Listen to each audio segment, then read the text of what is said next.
Gusto mo ba ng pangmatagalang ulam? Yung habang tumatagal ay lalong sumasarap? Ito na yun. What's up mga tiyang? Ngayong araw nga tayo mag-aadobo.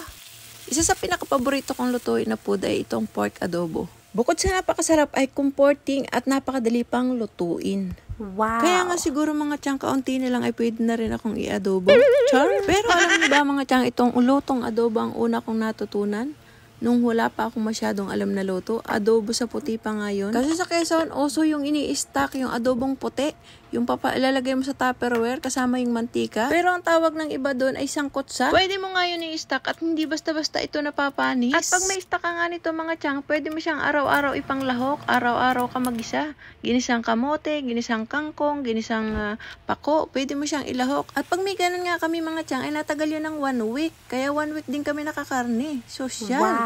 At habang natagal yun, ay mantika na lang natitira. At pag naubos na nga ipanglahok yung mga lamang karne nun, ay natitira na lang nun ay mantika. At pag natira na lang nun ay mantika, ay panggigisa pa rin namin yun. Minsan naman, nilalagay namin sa mainit na kanin at nilalagay ng asin na toyo. Ayun nga pala ang kwento ng aking puting adobo. Mapunta naman tayo dito sa adobo ko. Ito na nga ata ang masarap na pinakamadaling lutuin. At hindi rin ito madaling mapanis kahit magluto ka ng maramihan. Ay siguradong hindi ka mamumroblema. Ang kagandahan pa nga nito ay habang tumatagal ay lalong sumasarap. Itong adobong version ko nga pala mga tiyang ay ito ay adobo sa pinya or tigbits. Ang lasa nito ay manamis-namis at malinamnam. Usapang lalong tumatagal ay lalong sumasarap. Ito ngay mas lalong nanonood ang lasa kapag natagal na. Kaso itong niluluto ko ay mukhang hindi tatagal. Bukod sa kakaunti ay pandalawang tao lang. Masarap nga ito mga tiyang. Tapos gagawan mo ng garlic rice. Tapos magbo-boiled ka ng egg. Ilalagay mo dito. Grabe! Dalawang sala nga natin ito mga tiyang. Yung una ay pinakuluan natin sa tigbits. At ngayon naman gigisahin natin at ilalagay na natin yung mga ating mga lahok. Napakadami na nga ng version ng adobo. Anong version ang gusto mo? Comment naman dyan sa baba kung anong version ng adobo ang gusto mo. Meron tayong tinatawag na adobo sa puti. Meron naman tayong tinatawag na adobong tuyo. At meron naman tayong tinatawag na adobong basa. Meron ba nun? Charot. Pero ang paborito ko talaga ang adobo, yung ganito, yung manamis-namis na dikit na yung halos yung toyo at saka yung oyster sa balat niya. Yung kati na yung sabaw niya. At dito nga mga tiyang, ay lalantakan na natin itong adobo na ito. Tikiman time!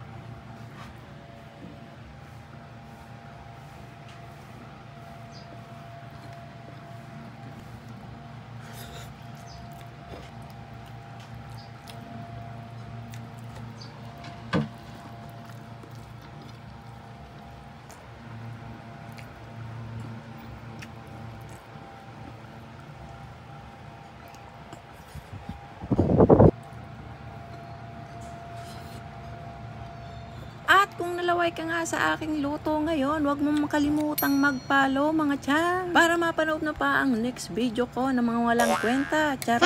Yun lang. Bye!